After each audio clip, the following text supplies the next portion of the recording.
السلام علیکم ناظرین، میں ہوں ریاست علی اور آپ دیکھ رہے ہیں ڈیجیٹل پنجاب نیوز۔ اور آج ناظرین میں آپ کو بتانے والا ہوں کہ موجودہ حکومت کی کیا صورتحال ہے۔ موجودہ حکومت کی صورتحال اس قدر ابتر ہو چکی ہے کہ آپ کو ایک کہانی سناتا ہوں، ایک پرانے وقت کا قصہ سناتا ہوں آپ کو۔ پرانا دور تھا، عرصہ دراز کی بات ہے کہ ایک گاؤں میں ہر ایک ماہ بعد جو ہیں وہ چور ڈاکو لٹیرے جو ہیں وہ حملہ کرتے تھے اور لوٹ مار کرتے تھے، لوگوں کی عورتوں کی عزتوں کو پامال کرتے تھے، اپنی منمانیاں کرتے تھے، جو مرضی کر کے گزر جاتے تھے، کوئی بھی آواز نہیں اٹھاتا تھا۔ تو اسی طرح معاملات چلتے رہے کہ ایک ایسا ماہ آیا جس میں لوگوں نے حملہ کیا، ڈاکوؤں چوروں نے حملہ کیا، تو تمام گھروں سے لوٹ مار کی، سامان زیور جو بھی معاملات تھے ان کو لیا اور لوگوں کی بیویوں کی عزتوں کو تار تار کیا، بیٹیوں کی عزتوں کو تار تار کیا۔ تو اسی دوران ایک گھر میں ایک ڈاکو داخل ہوا۔ تو ناظرین وہاں پر ایک ایسی عورت تھی جو بہادر تھی، غیرت مند تھی، خوددار تھی۔ تو ناظرین اس عورت نے اس چور ڈاکو پر حملہ کیا، ایک کلہاڑی کے وار سے اس کا سر قلم کیا، اس کو جان سے مار دیا۔ تو ناظرین سارے محلے کی عورتیں جب ڈاکو فرار ہوئے تو ایک ڈاکو ان میں نہ تھا۔ سارے ڈاکو فرار ہونے کے بعد تمام عورتیں جو ہیں وہ ایک جگہ پر محلے میں اکٹھی ہو جاتی اس چوک میں، تو سارا احوال ایک دوسری کے ساتھ شیئر کرتی اور بتاتی کہ میرے ساتھ یہ ہوا ہے، میرا یہ نقصان ہوا ہے۔ تو سب عورتیں ایک گھر کی طرف نظریں اٹھا کر دیکھ رہی تھی۔ وہ اسی عورت کا گھر تھا جہاں پر ڈاکو داخل ہوا اور اس کا سر قلم کر دیا اس نے۔ ناظرین اس عورت نے جب گھر سے باہر نکلی، ان عورتوں کی آواز سن کے، ان کا شور شرابہ سن کے گھر سے باہر نکلی، تو اس عورت نے بھی سنا۔ اس نے جو ڈاکو تھا اس کا سر اپنے ہاتھ میں اٹھایا اور اپنے گھر سے باہر آ گئی۔ ساری عورتیں جو تھیں ایک دوسرے کو اپنا اپنا قصہ سناتی ہوئی اس عورت کی طرف دیکھ رہی تھی کہ وہ عورت ہاتھ میں سر اٹھائے ہوئے ڈاکو کا اسی چوک کی طرف آ رہی تھی۔ تو لوگوں نے پوچھا، ساری عورتوں نے پوچھا کہ آپ نے یہ ایسا کیوں کیا؟ اس نے کہا میری غیرت، میری خودداری زندہ تھی، میرا ضمیر زندہ تھا، میں نے یہ مناسب نہیں سمجھا کہ میری عزت کو کوئی پامال کرے، میری عزت کو کوئی تار تار کرے۔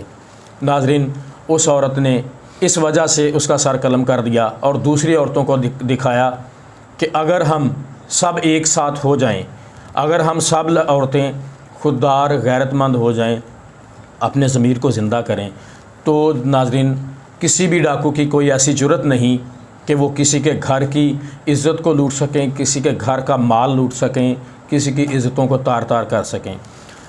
تو ناظرین اس میں اس عورت نے جو مشورہ دیا دوسری عورتوں کو وہ یہ کہ جو بھی ہمارے گھر کی طرف آنکھ اٹھائے گا ہم اس کی آنکھیں نکالیں گے، بجائے ان عورتوں کے کہ وہ اس عورت کو فالو کریں، اس عورت کی بات پہ اثر انداز ہوں اور آئندہ دوبارہ ہونے والے اس واقعہ کو ختم کرنے کے لیے کوشش کریں۔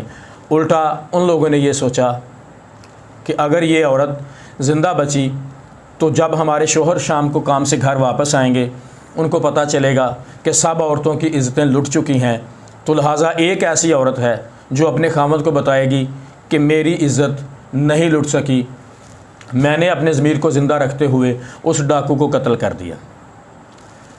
ان عورتوں نے یہ مشورہ کیا کہ یہ اپنے شوہر کو بتائے گی ہماری عزت جائے گی، ہماری عزت پھر کیسے بچے گی؟ ناظرین ان تمام عورتوں نے ایک ساتھ ہو کر اس عورت کو قتل کر ڈالا۔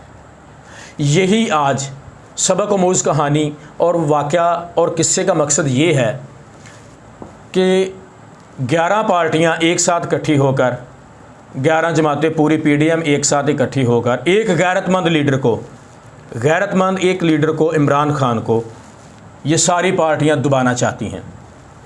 ناظرین یہی حال آج ہمارے معاشرے کا ہے۔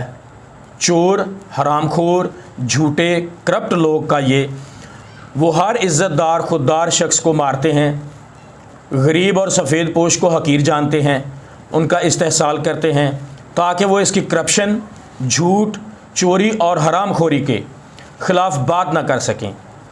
اصل میں یہ لوگ اپنی عزتیں گنوا چکے ہیں اور عزت داروں کا جینا حرام کرنا چاہتے ہیں۔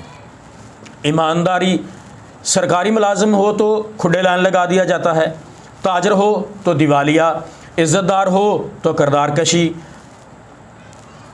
آپ جیسے کہیں ایسے لوگ دیکھیں جو چور، جھوٹے، حرام خور، خود کرپٹ ہیں، ان کا ساتھ دے رہے ہیں، تو سب سمجھ جائیں کہ یہ انہی عورتوں کی اولاد ہیں جن عورتوں نے اس عورت کو قتل کیا تھا، ایماندار، خوددار اور غیرت مند عورت کو جو قتل کیا تھا، یہ ان عورتوں میں سے ہیں۔ یہ ان لوگوں کی اولاد ہیں جو اپنی عزت ذلت کو چھپانے کے لیے دوسروں کا قتل کرتے ہیں، خوددار لوگوں کا قتل کرتے ہیں، ایماندار لوگوں کا قتل کرتے ہیں۔ اسی کے ساتھ اجازت دیجیے، اللہ حافظ۔